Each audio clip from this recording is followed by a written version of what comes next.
Sampai nanti jam 8 malam barengan Ray sama Syaril di Motion FM, teman Motion. Di Motion How do you? Iya, gue baru denger ini Gitu, suaranya Eka. ya. Iya, suaranya tuh siapa tuh? Suaranya Eka, kru kita tuh, teman Motion. Yang dia juga udah ngehubungin kita sama salah satu sportscaster terbaik tanah air. Yes, bener banget, seorang expert. Seorang expert penggiat sepak bola ya. Ini adalah Jerry Arvino. Yo, Ale Le Blue. Tuh kan, langsung Gitu ya? pendukung Prancis banget dia. Prancis banget. Prancis mania banget dia nih. Jer, apa kabar? Baik dong, cuma ngantuk aja.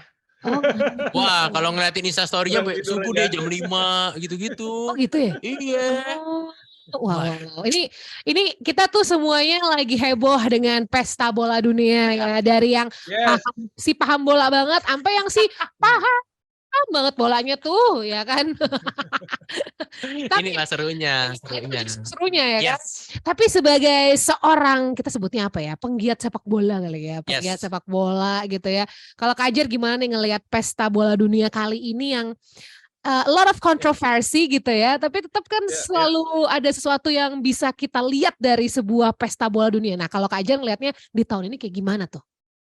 Nah, sebenarnya untuk pesta bola dunia tahun ini tuh gue nggak tahu ya. Kayaknya kalau dari teman-teman lihat di sosial media juga, mungkin sekitar sampai beberapa hari sebelum ya, seminggu sebelum atau beberapa hari sebelum tuh kayak, loh kok nggak ada vibes-nya nih pesta bola dunia mana ya? Kayaknya Benar. nggak gimana-gimana gitu. Kayaknya biasa aja gitu. Mungkin bisa jadi juga karena kita belum terlalu ngeh banget misalnya soundtrack-nya ya kan, atau mungkin yang hal-hal lainnya. Kalau dulu kan pesta bola dunia sebelum-sebelumnya ada lagu-lagu ikonik juga, terutama waktu di Afrika Selatan gitu kan. Jadi mungkin itu pengaruh. Tapi ketika udah jalan, ya akhirnya kebawa juga sih hype-nya dari pesta bola dunia ini gitu. Kesini-sini, dan tadi udah dibilang soal kontroversi tadi kan sebenarnya ada banyak gesture-gesture juga, ada banyak hal-hal juga yang dilakuin gitu ya. Kayak Denmark sempat kayak bikin jersey yang rada polos gitu buat protes. Terus juga ada yang Jerman yang membungkam mulut padahal mereka yang dibungkam Jepang gitu ya. Jadi itu terjadi kayak gitu sih di pesta bola dunia sekarang. Cuma menyenangkannya adalah karena banyak kejutan sih terjadi ya. Yes. Ada banyak kejutan terjadi terutama dari tim Asia gitu. Jadi kita nontonnya seru aja gitu sekarang. Itu tuh kan tim Asia itu, waduh. Ini nanti pengen ditanyain ke Bang Jer ya tentang kok nih Asia kayaknya lagi kuat banget sekarang. Tapi sebelumnya Bang Jer, ini mungkin banyak teman Motion yang lagi dengerin sekarang tuh bertanya soal kok tumben pesta bola dunia dilakuinnya November Desember, biasanya kan pas liburan sekolah tuh Juni Juli tuh. Itu kenapa Bang? Kan keputusan pemilihan Qatar juga dipertanyakan banyak orang ya, terutama juga dari infrastruktur. Waktu itu belum ada stadionnya, belum bagus, terus juga Qatar bukan negara sepak bola juga ya kan. Tapi satu lain hal, katanya ada isu-isu suap segala macam, akhirnya kepilih Qatar dibanding Amerika Serikat. Yang akhirnya Amerika Serikat akhirnya jadi tuan rumah 2026 bareng Meksiko sama Kanada. Nah, karena Qatar menjadi tuan rumah dan itu harusnya digelar di pertengahan tahun, secara suhu nyaris nggak mungkin karena suhu di sana tuh panas banget kalau di pertengahan tahun gitu. Jadi emang berusaha di akhir tahun supaya cuacanya agak better lah gitu. Tapi nggak nolong juga, tetap panas ya.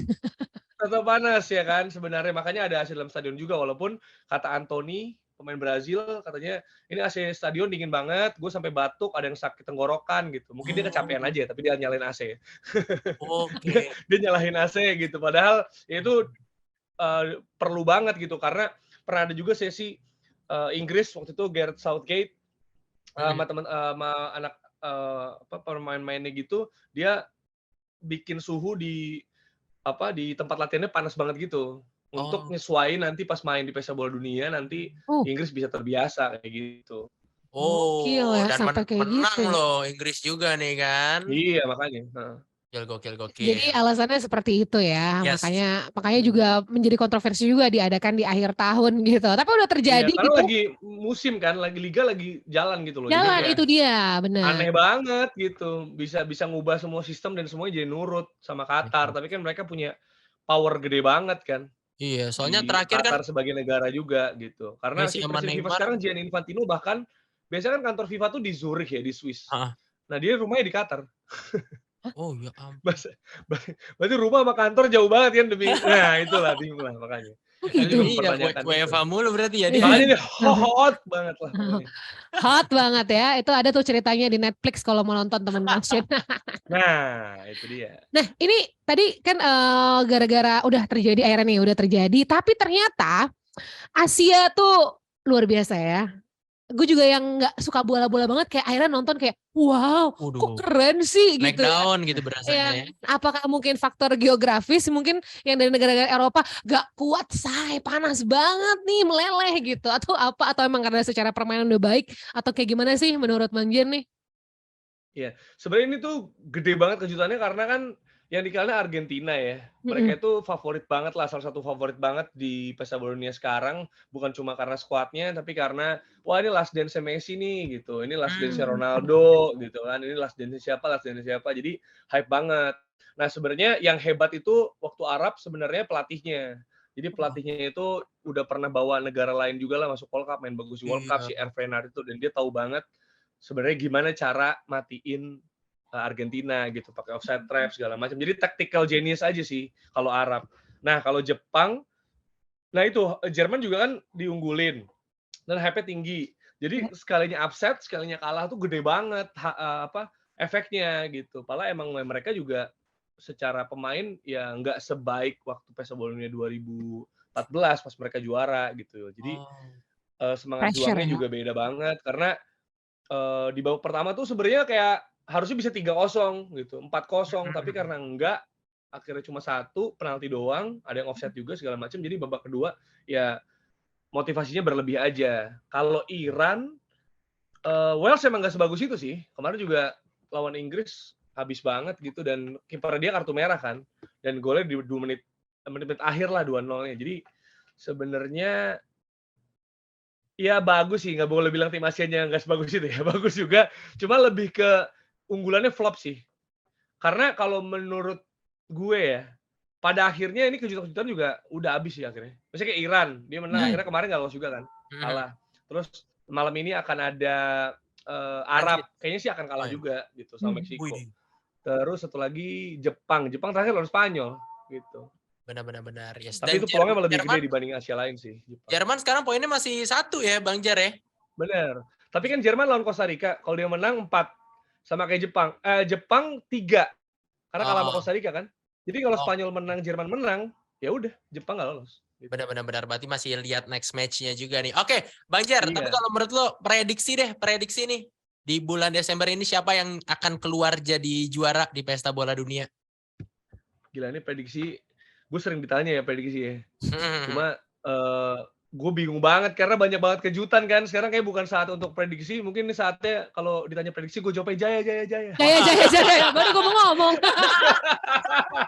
Karena gue bingung. Maksudnya gue suka Prancis ya, tapi gue aja nggak seyakin itu Prancis menang karena cedera dan lain sebagainya gitu. Target gue mungkin semifinal lah, mentok-mentoknya gitu. Cuma gue juga nggak tahu bagaimana tim-tim besar ini bounce back karena di awal Pesta Bola Dunia gue bilangnya sih kali ini tahunnya Amerika Selatan, Amerika Latin. Kalau nggak Brasil, Argentina secara komposisi squad, secara udah waktunya juga dan kalau tadi lu bilang cuaca make sense banget karena terakhir di Asia 2002 kan yang menang Brasil kan. Mau bagaimanapun ya mereka lebih tropis kan dibanding Eropa ini jadi kayak lebih bisa sedangkan tim-tim Eropa yang lebih diunggulkan pemainnya juga kelas dunia segala macam nah mereka juga capek kan gara-gara Liga Eropanya lagi jalan gitu jadi pasti akan ngaruh ke kebugaran mereka.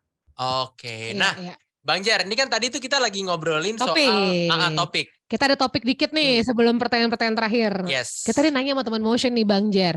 Nonton bola itu nggak seru tanpa titik. Nah, seorang Jerry Arpino itu tidak sah kalau nonton bola tanpa titik. Ini nggak lagi kerja nih. Oh. Jangan-jangan kerja terus. Iya. Nonton bola. Apa ya? Kalau nggak Nonton jadi bola komentator aslinya dia cuan ntar nih. Iya. Ini sebenarnya celah yang tepat untuk nyebutin brand ya, harusnya ya, kalau ada brand di Motion ya. Tapi karena nggak ada titipan brand, gue akan bilang brandnya apa. Jenisnya. Jenisnya aja ya udah.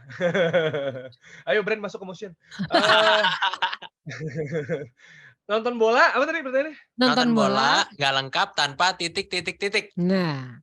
Nonton bola nggak lengkap tanpa kopi dan buka sosmed. Kopi buka sosmed. Itu bener banget sih buka sosmed. Ya. Apalagi kan lihat Twitter. meme-nya. Iya, Twitter bener. Oke, yes. Last but not least, Bang Jer. Tadi kan kita ngomongin soal negara-negara di luar gitu ya. Menurut lo, Indonesia deh, kapan nih bisa lolos masuk ke Piala Dunia? Apakah harus jadi tuan rumah dulu? Nah, itu dia. Bang Jer. Ada nggak langkah lain harus jadi tuan rumah? Kalau jadi Piala Dunia? Kalau enggak, susah sih. Juara AFF juga belum, mau ngapain lo? Iya sih. Liga kita aja belum jalan karena usut tuntasnya belum tuntas. Iya benar. Gimana? Gitu. Jadi kita mesti membenahi yang di dalam negeri dulu lah. Masih banyak banget PR-nya gitu. Maksudnya infrastruktur kan itu satu hal gitu kan. Tapi toh kita bikin JIS juga bagus kan. Akhirnya nggak dipakai juga. Ya kan? Karena satu dan lain hal juga. Nah, satu dan lain halnya ini yang mesti dibenahi menurut gue. Baru bisa. Tapi langkah terdepan itu kan juara AFF dulu. Lu kalau nggak bisa juara di regional, gimana bisa jadi tuan rumah? Iya. Karena Qatar pun, dia udah jadi juara Asia dulu kan di 2019 gitu loh. Jadi ada pembuktiannya. Di Pesta Bola Dunia tetap dibantai. Ya kan? Jadi itunya belum cukup gitu loh. Maksudnya kita juga kalau main terus, misalnya kita kan pasti pot 1, kita ketemunya apa misalnya Belanda gitu ya. Terus sama kayak Qatar terus dibantainya 9-0 kan nggak enak juga ya. Ya, benar-benar. Jadi emang harus dibenahin internal dulu lah ya, dari dalam dulu, dan semoga kedepannya bisa lah. Iya. Amin. Untuk menjadi tuan rumah juga bukan cuma di Pesta Bola Dunia, tapi juga ya kita sebagai negara nih, emang kita udah siap jadi tuan rumah event sebesar ini dengan satu lain halnya gitu kan. Nah, benar. Kan kita udah latihan tuh event-event besar banyak tuh ya kan, event olahraga. Sepak bola mau dong. Amin deh, semoga kedepannya deh bisa deh ya. Bisa. Amin. Yes, oke Bang Jer, thank you so much ngobrol-ngobrolnya hari ini. Saya pengen ngobrolin lebih lama lagi. Semangat. Misal entar malam bakal ini nggak jadi komentator nggak deh? Yes. 3 hari ke depan masih sampai jam 4. Wow. Oke, tuh kita lihat monolog yang ntar biasa di-upload deh. Kerja sambil ini ya, kerja sambil melakukan hobi ya. Iya, makanya tuh. Yes, thank you banget Bang Jer. Sehat selalu ya Bang ya. Sehat Bang Jer. Terima kasih. Bye-bye. Bye-bye. Dadah.